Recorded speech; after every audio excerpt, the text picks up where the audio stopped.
Dirty Truth Tellers.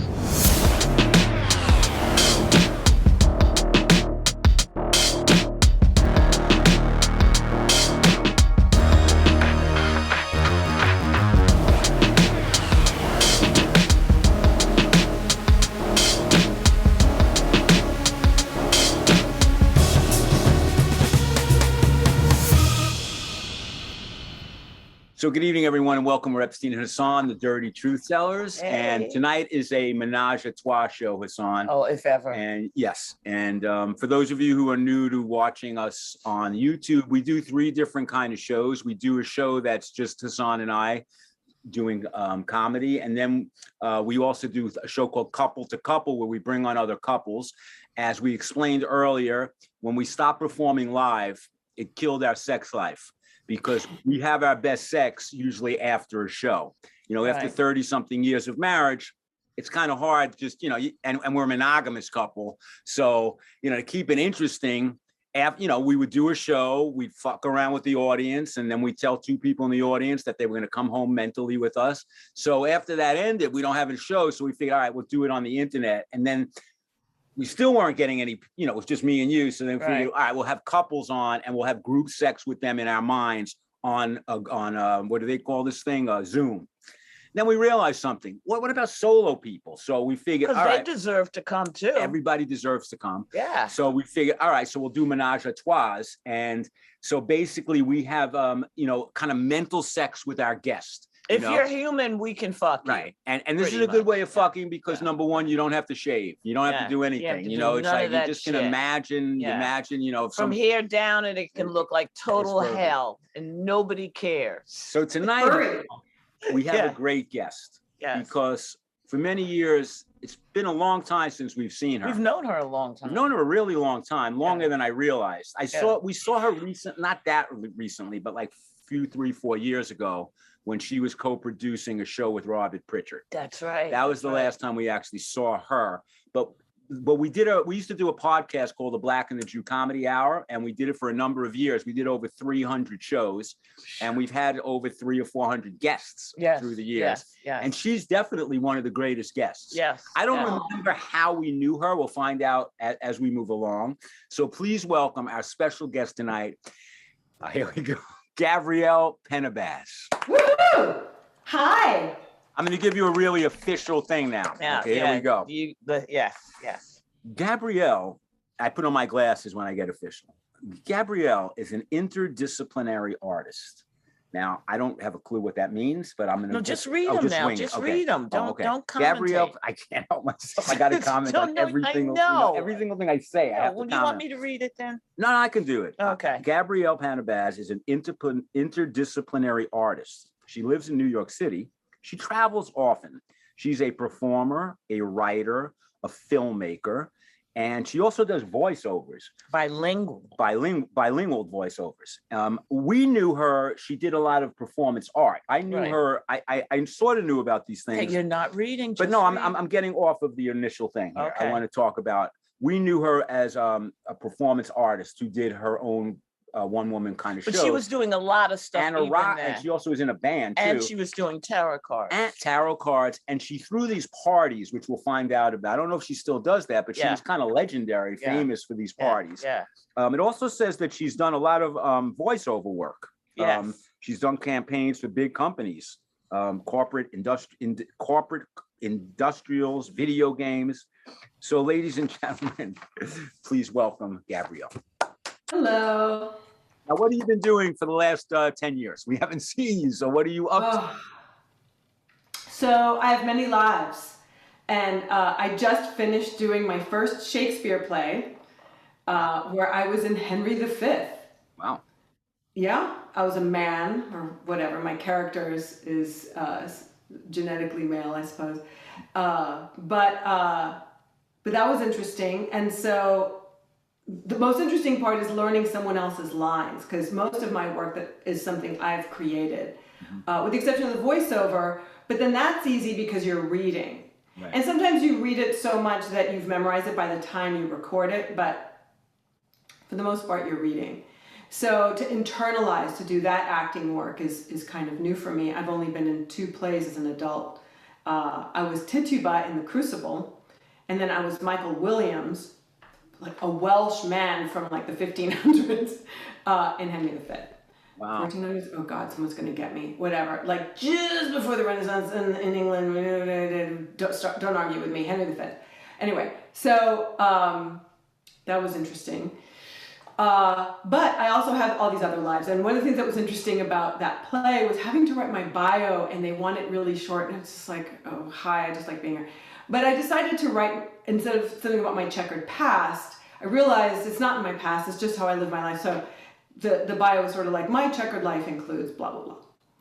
And so there's this path of spiritual stuff, which includes a tarot card reading since like 1985.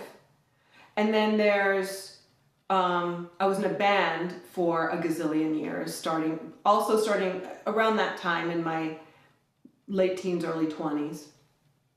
And then what all that turned into. And the singing started because I loved acting, but I was told in like 1984 that I was too Latina, that I would never get a role that wasn't waitress number 2, and to just not even harbor ideas about being a lead. Mm-hmm. And of course, that was just sort of shocking and weird, but then I started to notice, oh, right, I guess most people don't really look like me or something. I don't know. I got kind of disheartened, and I immediately just said, well, the hell with that. I'll just be in a band. So I started off the music thing, and then somehow it started turning back many years later into incorporating music into other forms, including some form of acting. And so I don't know if you saw Sex, Crimes, Cabaret, which by now is also like 10 years ago. But that was a series of short films about sex laws through history. And I ended up playing all these characters on video. And so it's come sort of full circle in so many ways. So I started off with singing, and then I wanted to make music videos, which meant I learned video production and audio production. Then I started filming other people, and that turned into all kinds of other jobs like video editing and creating music for other people. And everything fed into itself. And in the middle of all of that, I was working at Mother, which is I think where we met. And I developed an interest in absinthe because I also really like cooking. And by the way, there's the herbalist part of the tarot training and all that I had back in the day. And so I thought, I can make absinthe. And so I started to make absinthe, and then I had to throw parties because I couldn't just have people dropping into my house all the time to try this thing that was still illegal in the United States. And I was just making stuff, whatever. I was making cocktails, if you will, with lots of herbs. That's the way to put it. Anyway, so then I started throwing these crazy parties, which then included performance and video. And so everything's always folding into each other. And I'm basically a one-woman inception I entity. like that. Yeah, just, oh, the ceiling's caving in. I'll just turn it into a sofa. And then that becomes a sunrise, and then something like that. And so I'm sure there's something else. Oh, and then also voiceover, being audio, is kind of easy. And I like doing accents, and I am bilingual. And so I found that commercial work is great if you can get it, but it was sort of easier to just find a company who wanted my skills all the time. And then I would just make lots of stuff for them and get paid. So that includes narration, like less sexy things than like a soap commercial, but or video games whenever possible, or animation, which I need to up my demo more for that stuff. But I have lots of work just doing sort of more like industrials and narration and also telephony. So I am that person who tells you that your name might be on the dark web when you call, Wow. Yeah. Wow. ¿Has encontrado tu nombre? Something like, ¿has encontrado su nombre en el dark web? Oprima dos. Has your name been found on the dark web? Press 2. But also Experian, AAA, hotels.com. Like there's a ton of companies, and it's all through this one agency and then I become the voice of a whole system. So whenever they have an update, they call me. So that's all very good, steady stuff. Well, I did watch. Also, telling about a product within the company so that all the people in the company can understand it. And that includes stuff for New York City, where, like, if you need to explain to a bunch of volunteers how to handle anthrax materials, I'm your girl. Oh, wow. Okay. Yeah. I think I've heard you a few times. I'm Yeah. not really listening though with the anthrax commercial stuff, you know. Yeah, I bet you You wish. would have to volunteer. I That's just internals. You know, it's like, put glove A in bag B. Make sure not to shove it up your nose. wow, you know, you have a good voice for that.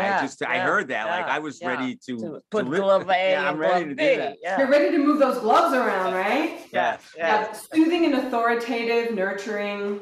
Yeah, I know Like you do very good bangs. voices. You must have been good at phone sex then. You know, because you can do I've never done that, but I did do erotica for a while for Playgirl, which was it's a whole story. By now, that's a comedy act that I will bust it out at certain parties, and I just start telling the story, and you know, that's a good 15 minutes of story. That's right all there. right. We wrote for Screw Magazine, Yeah. so we all have our You have a crosses pass. to bear. I did So, watch, yeah, so but- I wrote for Play and did voiceover for Playgirl Video. And that was a great gig. And that also was writing, audio editing, recording. There was a whole thing. They would send me the stuff and I'd have to come up with a story because that would change it from porn to erotica for cable. Wow. So, yeah, so then they give you 20 minutes of porn and the first time you see it. And it's very nicely done. A lot of female directors, beautifully shot. They kiss at the end. It was Playgirl. It's very sexy, but it was, you know, for women. So women of all sizes. It was actually quite cool, quite feminist, really. But it was run by these guys who just run it into the ground. And I had hope for a while. But it was a great gig. It was like in 2006. And so by the end of it, I was kind of hoping that people might even watch them for the stories. But, you know, and if you were just twisted enough, you might. So what would happen is they'd send me like 20 minutes of stuff. And the first 3 of them, I could come up with something that made sense. By the 4th one, I was like, what am I going to say? And so I started getting creative and coming up with crazy stuff. And it was all like the story over what you're watching. So the actress would handle all the sexy stuff. I would be like, he was my accountant and was coming over to do my taxes. And then I would just let it get weird. And the editors were like, I don't know if that's true. I'm like, what do you mean is it true? Like, you can't tell me that's not true. How do you know that? Yeah. You do have you have a good voice for that kind of thing. I saw your performance on YouTube. Was a Moth? From the Moth. When how you started making, you know, which is a great performance, by the way. You know, you talk about how you learned how to do, you know, mixing the drink and, you know, how it tasted at first and stuff like that. So Yeah. that, and then when we met you years ago, you had done a piece about marrying yourself. Oh yeah. So that's how we knew you. Like, it's kind of funny in a way that she's doing like things for the city, like telling you how to handle anthrax, you know, because you know, we knew you like as this kind of, you know, out there performance artist, but at the same time, you got to make a buck, right? Nobody knows that better than us. And we are willing to make a buck because if anybody's listening that wants a voiceover from an old Jew and an old Black, we're here for you. We'll talk about geriatric sex, whatever you need. We'll do it in a voiceover thing. Yeah, but the piece with the Moth, what really I want to ask you about, it was some time ago that you did it, but for me, it wasn't really about the drink. It was for me the ending of the piece. When you talked about, okay, I had 300 people in my house, I'm risking everything, and this chick comes up and goes, do you have a beer? And that's when you knew it had shifted, whatever that conscious shift was. Like they weren't coming to the party anymore for, the narrative had changed. I think that you picked that up. That was a really, you know. Yeah, and it echoed what was going on in the city too. Yeah, Karma, like a friend of ours used to run the cutting room, and he goes, I don't know why it was popular.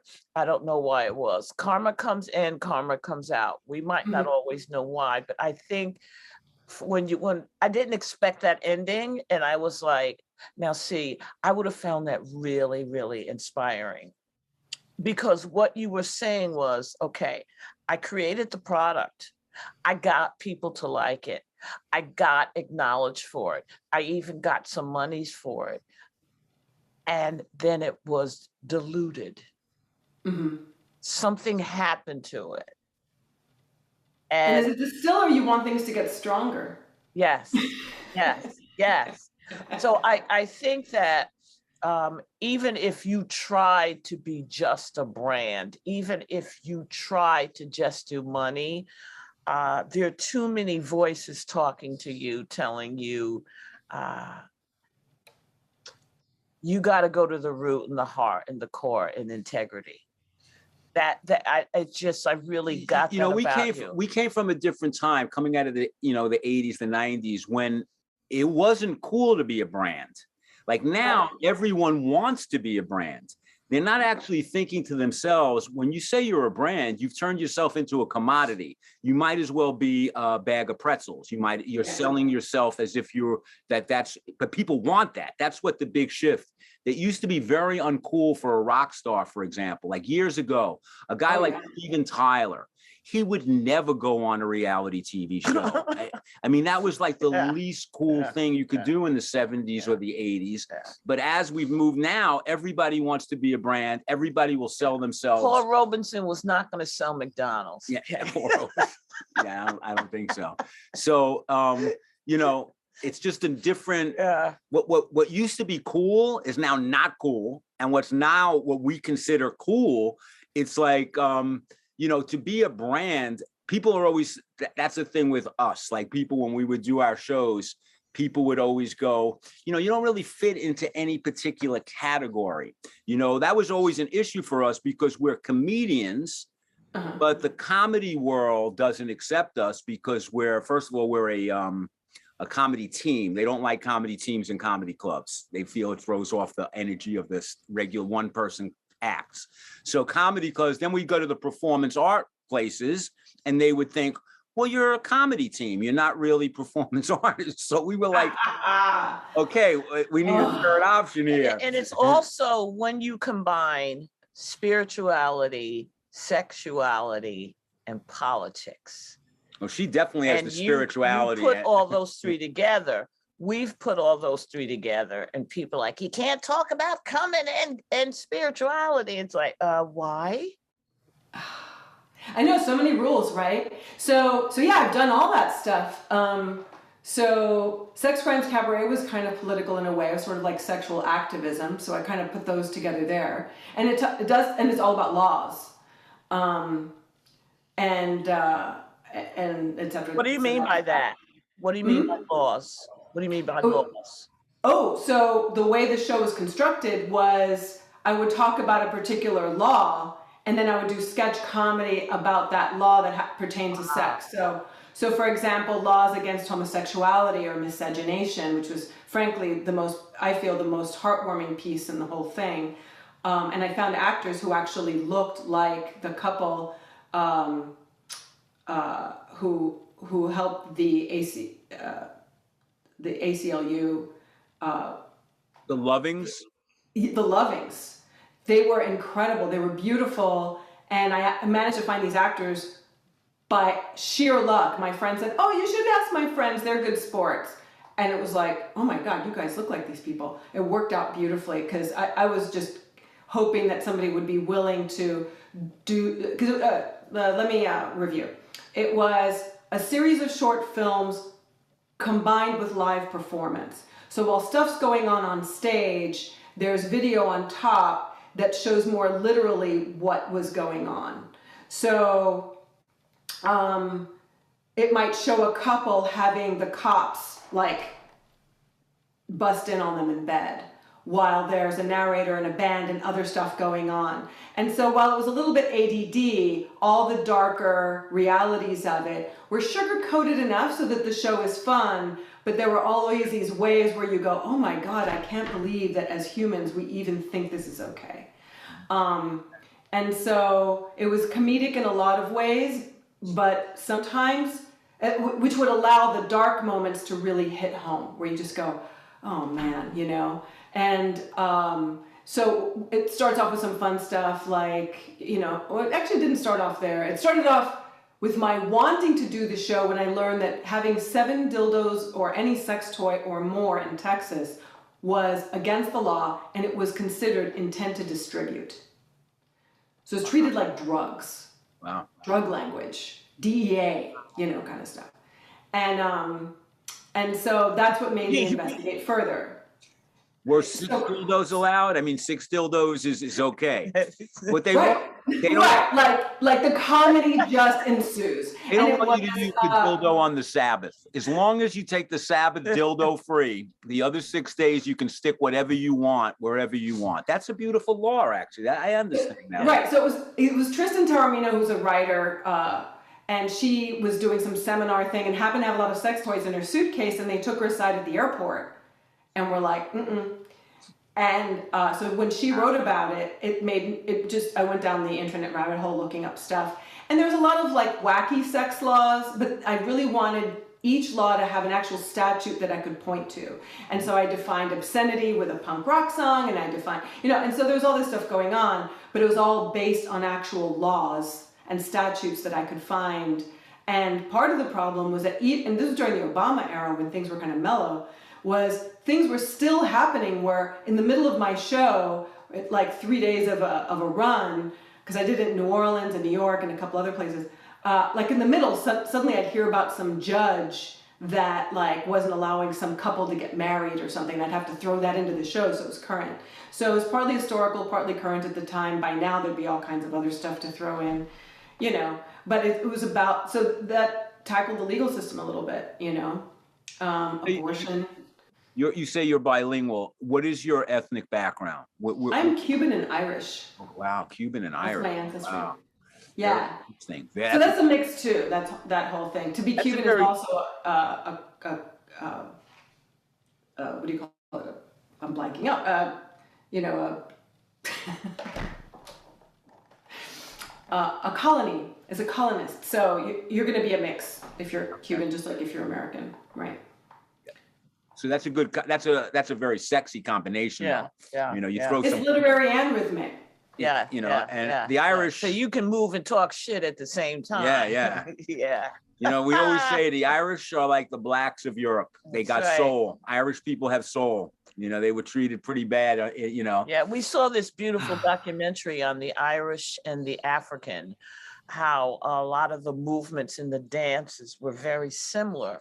We never, in America, traditional Irish dance. We don't want dance. to talk about the cross connection in cultures, but slavery warranted that, where you did have Irish immigrants who were right next to African Americans, and they were slaves. And so they were sharing foods, sharing rhythm, sharing music, sharing each other, marrying each other. It's actually is a really wide. I don't know if it was a documentary, but they danced like tap dancing, like Irish dancing, traditional Irish dancing, beautiful, and black tap dancing, and they worked it together, and it was a beautiful thing. It was really very similar. People don't realize this about American history. They created racism. Originally, poor whites and poor blacks got along fine in America. They made it. What they did was they convinced white people that black people will work cheaper than you. So that's how they created, they would tell the white people down in Alabama, if you're nice to them, they're going to work for free. You're not. You're going to get 2 cents an hour. And that's what created this racial tension. Because if you ever watched the movie on Fred Hampton, there was a moment where he had all kinds of people coming to his rallies, blacks, poor, whites, gays, all of them. And the FBI said, fuck this is not going to happen. We have to go in, we have to infiltrate.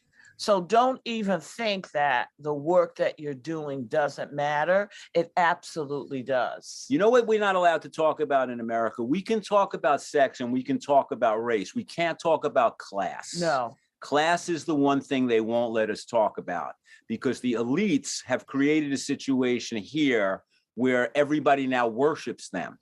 We used to want to kill the rich. We used to want to eat the rich. Now we want to be the rich. Everybody, all these kind of guys like Elon Musk, and people are attracted to their power and their money. In America, they don't want you talking about class. That's the main thing. As artists, people, when we talk about class in our show, that's when we get the most negative response. You know, because we'll be pro-union, we'll bring up the unions. That's what Americans don't like to talk about. Now, you're Cuban. Who's your mother Cuban?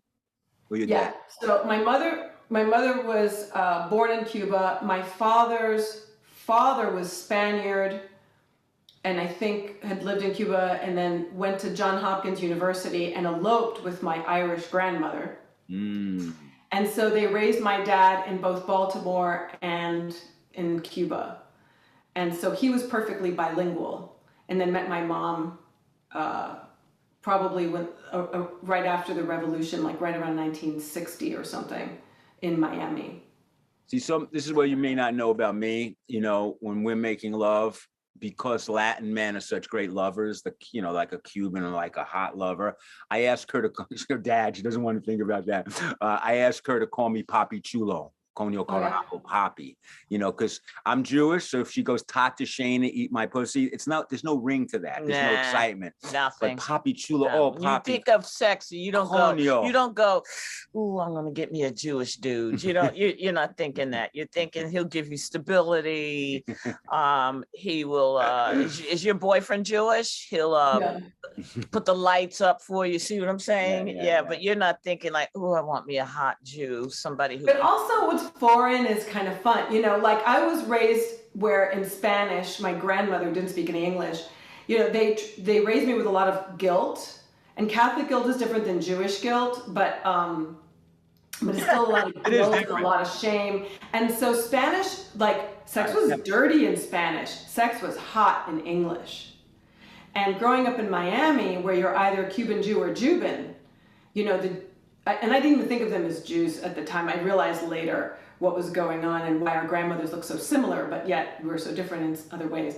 But, because there's a lot of that Mediterranean energy and a lot of that stuff, but these very different cultures. And so to me, the American guys, or I realized later a lot of them were Jewish, they were kind of more exotic. And so that was kind of hotter to me, like, these dudes are so different than like some guy who was over preening with all of his like hair gel and stuff, so that ended up being more my thing. I just want you're a visual person. Imagine Epstein in a wife beater shirt. It just would not work. Right. So I don't care how much absinthe you drink. Oh, come on. I love you dearly, but no, he can't wear a wife beater shirt. We preen over our accounting statements. Like when we get that's what we're very studying that. Yes. But I want to ask her about marrying yourself, which is a thing that I'm about to start picking up again in a way. So please do. What inspired you to do that, and why? Okay, so Rob Brezhny writes a very funny and very witty horoscope since the 1990s. He wrote this book called Pronoia, and he went to Burning Man even before I did. I started going to Burning Man in 2000. But he did a thing where he married a whole group of people to themselves, and he wrote about it. And I thought, wow, that's great. I like that idea. I think, and I was very single at the time and having trouble dating just my whole life up until this relationship. And I thought, wouldn't it be great to really do it full on by myself, a wedding dress of some sort and all this stuff. And I designed a whole ceremony, and I learned so much from it, and it was amazing. And I did it in the year 2000. This is a short story. And then years later, when I was thinking about a performance art piece, Theater for the Audience of One, which is a type of performance art where you take one person in a room and you perform for them and you do a thing, I thought the one thing I felt I was missing when I married myself was it would have been nice to have somebody to help me out a little bit. And for some people, maybe not, but to have someone to officiate helps take a lot of the thought out of it, because you can kind of sit there and veer off, maybe like to be very, very focused. So essentially it's a ritual. So of course it's possible, but I thought, wouldn't it be nice to provide this for someone as a kind of gift, and to help them, to guide them so that they can focus. And so I developed this thing for a thing called, it was a festival. I'm not going to go into the festival in particular, but it was in England, and they didn't take me for that in particular, but I had designed this whole thing, and I was like, you know what, I'm just going to do it anyway. So I started doing it in Brooklyn, where I did the absinthe parties at the House of Collection, and so I started doing it almost like a 5-minute, like Las Vegas quickie wedding. And so that would be, you'd get to take the ring home, but you could borrow outfits, and you'd have somebody fuss over you, and you'd get a bouquet, and it didn't matter what gender, age, anything. And it was all about marrying yourself. So it was so much about, like, not even, as we spoke about earlier, Naima, about like the thing you're encased in, but who you are forever. You know, you're born alone, you die alone, and you may as well make some commitments to make all that better, and recognize that you're your own partner, no matter who you're physically around. And so I wrote up sample vows, and often people won't even try to write their own because they find something in those, and that's helpful. And so to connect that with the tarot, there's also a whole magical, esoteric tradition of ritual where I feel like this borrows a lot from that in some ways. And yet why it's successful is because it's so universal that anyone can relate on some level if you stop to think about it, and other people get it quicker than others. And so I'm about to do a seminar for the Magical Women Conference. They do a thing online, and they do one in person. I'm going to do it online because they're in England in July. And it's the magic of marrying yourself, and it's kind of for practitioners. So I have been thinking about this again in a new way, and helping other people help other people create this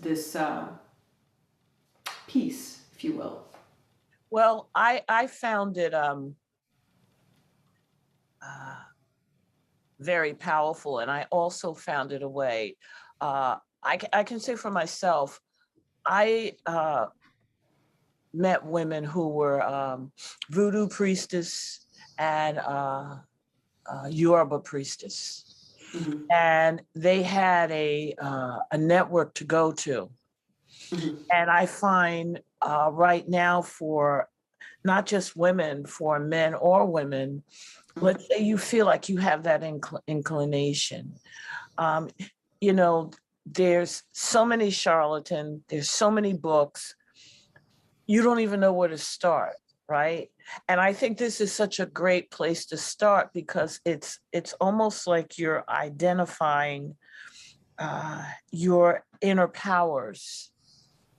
And, you know, if you didn't grow up in a family that acknowledges those, you can have this sense and not know what to do with it, or not understand it. You know, when you were coming up, you know, you could see music, you could hear music, you could feel music. And people like, choose one thing. Are you a singer or are you a dancer? And that's just not how it came to you, right? So you had to find a way for yourself to trust those inner voices, that healing power.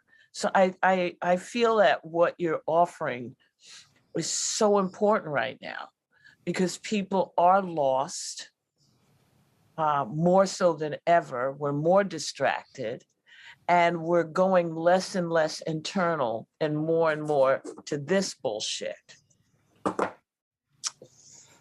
So that's what I think that this marrying yourself is. It looks like you would one have had thing. a great time marrying yourself, if you don't mind me just interrupting for a second. You could have been married to yourself. Yes. It's almost like, you know, I'm sort of here, but if I wasn't here, that wouldn't be that big a deal to you. I could have been married to myself. I mean, myself. she's really, she is that. She actually, when we got married, she wanted us to write our own vows. And she did. She wrote this beautiful vow when we got married, and we were married by a lesbian rebirther. I mean, we didn't want the rabbi and the priest, so we were married by someone who was a spiritual person. And she told me I was supposed to write my vows, and I didn't write them. When it came down to the point, I love you, I want to marry you. That was it. And she got really pissed off at me at our wedding. Yeah. This is the thing about, we're very consistent. Even at our wedding, well, we had a little tiff on. You know, I call it on stage because everything is a performance, you know? Yeah. So a wedding is definitely a performance. Yeah. It's definitely different than the marriage part, which is every day. Yeah. Wedding's a party. Yeah. But it's also the moment where you have to actually work up to that wedding. And part of it was inspired by sort of the shenanigans around wedding, where you're so worried about the flowers or the catering or who's coming, and suddenly you're standing in front of this other person going, forever. Right. And you're going, wait, what am I doing? Yeah. Yeah. Wait, we were throwing a party and we're hanging out and we live together maybe, or we're going to live together. Wait, this is forever. Like, have you really thought about it? And so to me, the spiritual part of the wedding is thinking about what you do every day and how you want to do it maybe in this new way. Or you want to simply, for people who've been living together, maybe when they finally get married, when they have a wedding, it's because they want to just, and people also will renew their vows, it's very similar, where you want to just state it. You want to say what you're thinking about, what's important, and it's all about clarity and commitment. And so one of the first vows on the Marry Yourself vow suggestion list is, I will not lie to myself. And it seems like it's a simple thing, and so many people stop and go, oh, when they really think about it. And a wedding should make you stop and really think about it. It's true. And I think a lot of weddings probably don't happen because the act of even thinking about a wedding forces you to really, if you're at all considering what you're doing, to focus and say, I've got an X amount of numbers on this planet. How do I really want to spend them? And the best thing, well, there's so many wonderful things, but one of the most moving weddings that I've performed tends to be between married couples. And so one will be the ring girl or boy or something for the other. And again, all genders or whatever, but the partner will be there for the other while he or she marries themselves. And then they switch off, and then the other one is there for them while they say their vows in the mirror. And the way it works is you write it all down or tick off the thing, whatever, and I whisper it in your ear, and then you have to say it in the mirror to your own eyes. And it's extremely potent because suddenly you either feel ridiculous or empowered or moved to cry. I've hugged so many people, and just held them. And then when they're ready, we kind of clean up and you come out, and then you get your photo and your cake, and it's all back to the shenanigans. But you've had this moment. And I think while you're still alive, you could marry yourself as soon as we get off this call. You could marry yourself every single day, and be there for each other, or alone, covered in glitter, or like in a park somewhere, or in a bathroom all by yourself just for a few minutes. Like, it doesn't matter because it's you. And then you're with someone because you want to be, hopefully. But you're stuck with you.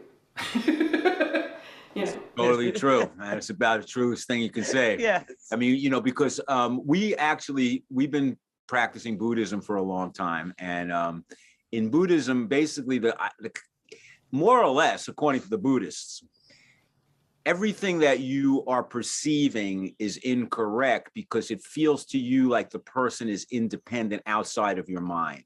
The whole Buddhist idea is that we're all totally interconnected. So even though I appear to be separate from Naima, I start thinking that I am more important than Naima because I believe that I'm separate.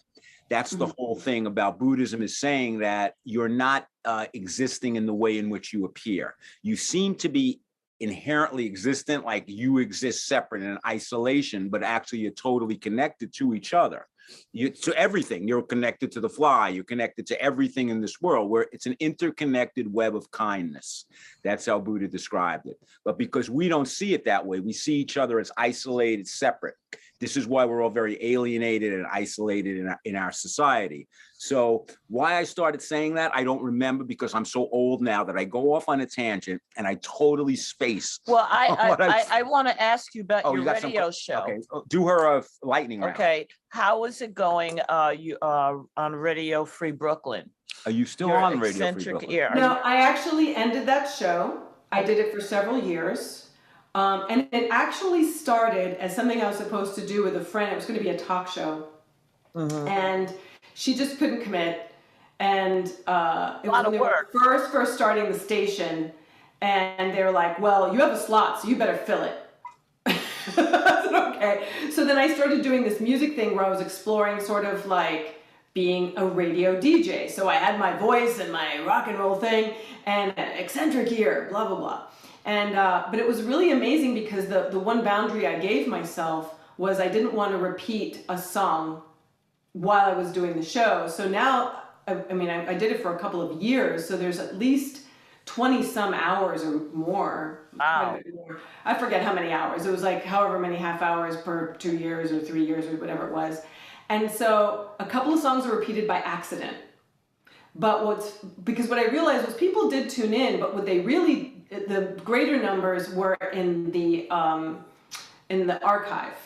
And people were putting it on starting from the beginning to the end. And so I didn't want them to have to hear similar things over again, you know? So I really tried to vary it so that you would go on this crazy journey. And that was the eccentric ear part, was that they might be songs you've heard of, but maybe in a new context or putting them next to other songs might shift how you hear them. And that's how it became fun for me. And I ended up discovering so many new bands and ways to find new bands. And I think it's just a shame that these bands aren't getting more famous because they're amazing. Nowadays, it's unbelievable. When we read that Spotify, if you hit a song, I don't have Spotify, so these words come out a little weird, but whatever you do when you want to hear a song, the artist gets 0.042 of a penny. But it's guaranteed. That's great. As opposed to nothing. Just think about this. Yeah, it's very little. Who thought of 0.42? If you're going to go, can't you go half a penny? Would that have really broken Spotify if they said instead of 0.42, we'll give you half a penny? Yes, it would have. Considering that even if 1 million people hit, you still don't even make $1,000. It's right. I mean, I don't want to defend anything. All I'll say is that I know what it's like to not get paid a cent at all. Right. And what's weird is I do get paychecks from an album I put out, like, at this point, 20 years ago. Oh my God. I still make money from it. It's kind of nuts because I haven't promoted it. That's it's from good. a band That's really good. St. Eve was that band back then. And so, sure, we could make more, but there was a time when music just got stolen and that was it. And of course that still happens. But like, I think what it is that they have a finite amount and there's probably an unfair way that it's getting split up, but at least it gets split up. So let's figure out, I figure people should just always support bands, and that's a good thing. Can. Oh yeah, absolutely. More of. But that's why Spotify, I think, is not nearly the devil that it could possibly be. So what are your plans now? We gotta and do then the I want to lightning round. ask you some lightning round Give a questions. lightning round because the time. Okay. Okay. How Okay. old were you when you realized you had a spiritual gift? 6. Okay. Panties or no panties? Oh, panties. Well, thongs. Okay. What is it like for you karmically living in these times? Busy. When you die, do you want to be cremated or buried buried? I want my ashes to go in a really beautiful spot in a cemetery I already found, and I'm already planning the statue so I can enjoy it while I'm alive. Great. She's the first person that's going to marry herself, and she'll be I love it. at her funeral. She'll be the. I love it. Get those rituals in order. I love it. What kind of man would you be if you were one? It wouldn't be that different than whatever this is. When you let me just jump in because you just played a man in Shakespeare. I have 2 quick questions for Shakespeare.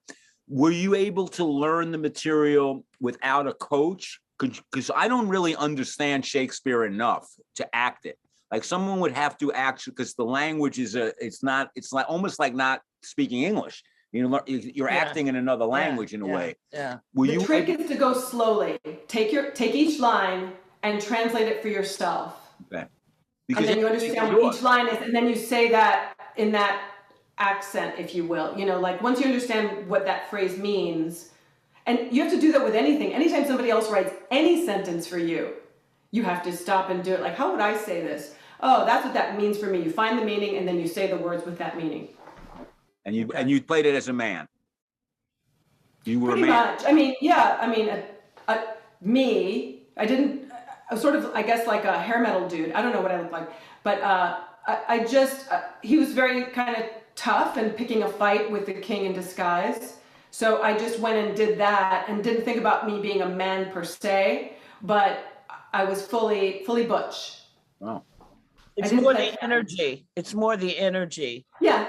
Yeah. I didn't try to pretend I was a man because that's not convincing. It was more that I was fully butch in my portrayal. Do you like baths or showers? I love a bath, but I'm mostly a shower person. Who did you have a crush on when you were a teenager?